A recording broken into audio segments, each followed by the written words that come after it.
How much do you really know Jim? And is he a bad guy? I mean, all the pranks definitely don't help his case, and more people are starting to notice that Jim may not be the man that the show claims he is, such as Dallaskid, who made Why I Am Terrified of Jim Halpert. Let's watch the video and see how much we agree with his points. I have a feeling that we're going to be in agreement a large majority of the time. Also, if you want to be in one of the future videos, I plan on streaming some reacts and maybe some games and whatnot, so be sure to follow me on Twitch and or my other YouTube channel, both links in the description. Alright, let's get into this. The Office holds a special place in my heart. It's one of the first sitcoms that I watched and was the first one that consistently made me laugh. The amount of quotable lines and visual gags that the show is packed with is ridiculous. I agree. If you show me a clip or like a screenshot of any Office episode, I am 95% sure I can tell you where it's from. It's one of those shows that I just leave in the back as like background noise. Like I never get tired of it. It makes for a better viewing experience every time I rewatch it. Snip, snap. And because of that, that's actually one of the hardest to watch episodes, but also one of the funniest. The dinner party. Oh man, Michael's dinner party. It's definitely the show that I've rewatched the most times. It's interesting to see how I've interpreted it differently as I've grown older and evolved as a person, especially the change in how I interpret the characters. Unfortunately, one thing that I will say, the downfall of the Office characters past like when it kind of started like a season or two before Michael left, but like after Michael left, what it did to Toby has to be studied, man. Oh, they killed my boy. Characters that I initially viewed as lame or annoying, I warmed up to on subsequent viewings. The most obvious case of this would be Dwight Schrute. I initially saw him as kind of a loser, but later saw him as a caring, ambitious person who just doesn't have good people skills. I mean, early Dwight was like a menace, right? But like late, like when I would say past the point where maybe he bought the office building. Even though in that first episode he was like a little bit like, but like around that time, it's when he really started coming into his own. But still does dumb things. Another one of these characters would be Karen Filippelli. For some reason, among the Office fandom, she's hated on, but Is she? She got done so dirty though. There's no way she's hated. I just don't see why. I mean, exactly, her two biggest objectives are to advance her career, which she did, and have a strong relationship. It's hard to hate someone like that. And she did have a strong relationship with Hot Dog Guy, her husband, and got a kid, so I'm glad for her. When I rewatch, even though Jim did her so dirty. Watch the show, I just feel bad for her because she got played so hard by Jim.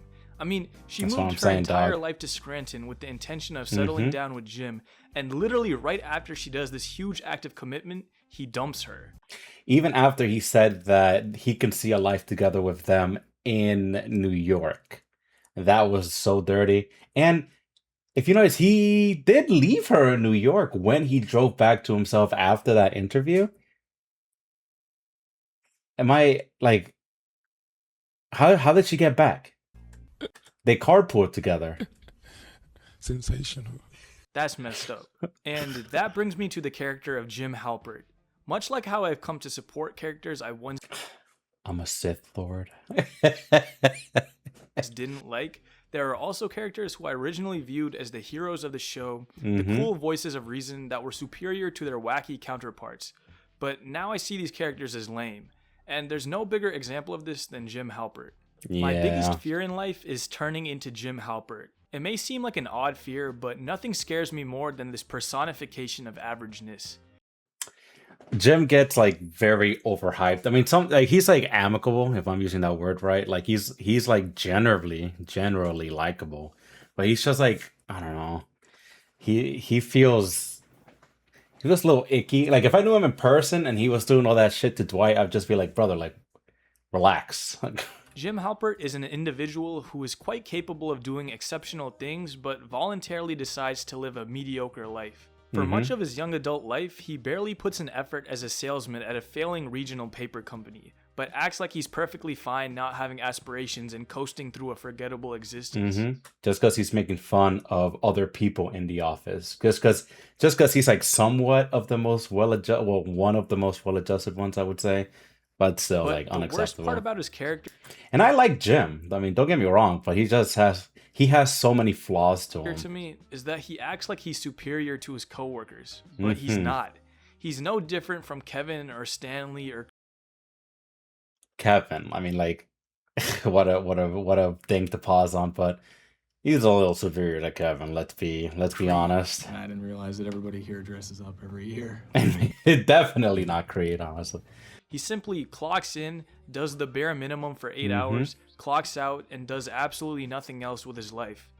If anything, I mean, even Stanley has like kids, you know, even though he's like a serial cheater, but even Stanley has like ambitions to put his kids through school. But Jim, like he said in the beginning, he got a new car and he paid off his new car. So I mean, congrats to him. But he'll gladly drop wisecracks about other people, namely Dwight, for trying to improve their life and move up.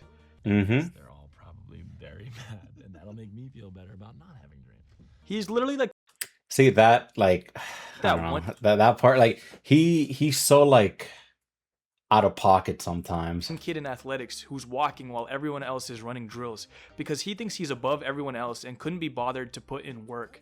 Let's be honest, Jim is only the cool character in the show because he's surrounded by weirdos.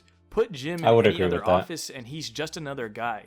In fact, he'd be lower than everyone else. And we truly witness how... Like, can you imagine meeting somebody, being like Charles Minor, and meeting like for the first time someone in a whole suit, and they're just like, oh, no, I just did it to mess with somebody. I'd be like, first of all, you're at work. Lame Jim like, it's not that serious. With the introduction of Charles Minor. I am aware of the effect I have on women. Seeing Jim interacting with a straight man boss like Charles is jarring, and he falls flat on his face. Now, I will say, like, seeing, like, it was like weird seeing Jim like so like ass kissy. Like, I mean, like, it was weird seeing Jim so like ass kissy with him, with Charles Minor. I'm just gonna use his full name because it's fun to say. But then when David Wallace came in and Charles was just like kissing up to him, admittedly, Jim wasn't doing the same to Charles, but he made fun of him like instantly. Charles was unfairly picking on Jim, but Jim did an absolutely horrible job leaving a good impression. And once he saw that being a slacker wasn't going to cut it with Charles, he went full butt kisser. Jim, who was supposed to be the coolest guy in the office, was exposed as being kind of pitiful. The funniest thing is, he later mocks Charles. That's what I'm saying. That's what I just said. Despite doing the exact same thing to Charles. Bro, me and this guy, like this. I mean, maybe not to the extent of Dwight, but he was still attempting to suck up. Even Dwight, when D'Angelo came in, he responds very strongly to strong leadership. But like, he didn't immediately like suck up to him like the whole office did. Even after he got screamed at, he just like stood up and actually like followed instructions. But even with Charles just recognized him as not an equal, but like as a person who adds value, you know, to the company. I mean, what is he trying to prove? He thinks Charles is corny for complimenting David, but he pretends. To be fair, Charles was going like a little overboard, talking about, oh, you know, I should thank you for sending me here. Like, there's like a limit, but Jim was like really close to that limit. To like soccer just to get into Charles's good graces. Like what? It's also confusing what Jim's view of Dunder Mifflin even is. He clearly doesn't care about the company as he doesn't want to make a career out of it and puts no effort into his job, but is suddenly appalled by Josh Porter when he uses his recent promotion to leverage a senior management position at Staples and leaves Dunder Mifflin. Say what you want about Michael Scott, but he would never do that. He is talking facts though, but I agree with the point. I agree with the point that the video is trying to make. Okay, I can see both sides of the issue. Dunder Mifflin poured time and money to restructure the company to keep Josh around. And by him leaving, they wasted a lot of resources and had to frantically pick up the pieces of him leaving. On the other hand, Josh, being a shrewd businessman, saw an opportunity to leave a failing paper company for a better position at an industry leader. The world of business is cutthroat, and I can't really blame Josh for making this move. I mean, either it was like a smart, well, yeah, it was a smart move. It was a little dickish to like fuck over everybody else, especially when he was at the centerpiece. He was like at the, the main, the main point that everybody was trying to organize around. And Jim, of all people, shouldn't be so offended by this. Josh Mm-hmm. did what was best for him. You gotta look out for yourself. I hate this idea that someone has to be ride or die with the organization they work for. I see this especially. That is true. Remember, you are disposable at your company. They hit you with that, oh my god, you're so important. You're disposable. Like at first glance, if they could find better options somewhere, they will. Unless it's like maybe like a small pop mom and pop shop. Unless you're like a small mom and pop shop, you are disposable. You owe companies nothing. Especially in sports. When a player looks for a better opportunity on another team, they're seen as a traitor and have no honor. But as soon as they don't have value to a team, they are discarded because business is business, right? And I don't know why Jim is applauding Michael Scott for being loyal to a company that truly doesn't care about him at all. I mean, they were literally planning on firing him to keep Josh around. Like I feel like to be fair, if he would have taken the settlement, or like if he would have continued with the lawsuit with Jan, he would have never met Holly. So it kind of worked out for him since Holly's like the girl of his dreams. But like, I don't know. Also, if you're a guy, there's no way you should like Jim Halpert. He's literally like one of those cry on your shoulder type guys that creeps around your girl and waits for her to get vulnerable for his time to strike. I agree with that. He was creeping on Pam, which is like Michael's advice really rung out to him. What was it? The engaged ain't married, like really like got to him, and it's only cute because one, Roy wasn't like the best man for Pam. He wasn't like the best man at all. But like Jim broke up their wedding and then fucked off somewhere else and then came back dating Karen, and it's just like his whole dynamic with Pam in the first seasons where he's trying to slowly break her down to leave Roy, to me that's just icky. Hey, look, I mean, I know they're friends and all, but like look how close they are. Yeah, I mean they're friends, but I feel like Roy like overreacted to this situation, but like especially you're at work too, bro. Ew. What the hell is this? What, are you trying to cop a feel or something, Halpert? Dude, no. I was just, listen, whoa. God, I don't even know how to explain this. It may sound harsh, but Jim is my worst nightmare. And the reason he's so terrifying to me is because he's real. I've met many people like him, once ambitious kids with their aspirations beaten out of them by life, and then they proceed to settle for a life of averageness. And I know that plenty of people will try to defend him, that being Jim is not so bad, that not fulfilling your potential is fine, but really what you're Potential takes time. Just remember that. doing is coping with the fact that you never took a shot at being something more. I will say that towards the end of the show, Jim does start to apply himself to something when he helps found a sports marketing company. Which still, he did it at the... Pam told him no, and he did it anyways, and then he kept like messing up. Like, I know he's starting a business, and people look at Pam like the, not a villain, but they look at Pam as like not wanting Jim to succeed. But like, it is like not great that he did all of this like against her will, even if she does come around after like doing some thinking at the end of the day. So it was kind of messed up. Unfortunately, this was in the garbage season, so it's really hard to care about it. But I will give credit to him. He starts to take risks, his ambition starts to show, and he began to realize that a life of being a regional paper company salesman is not the future that he wants.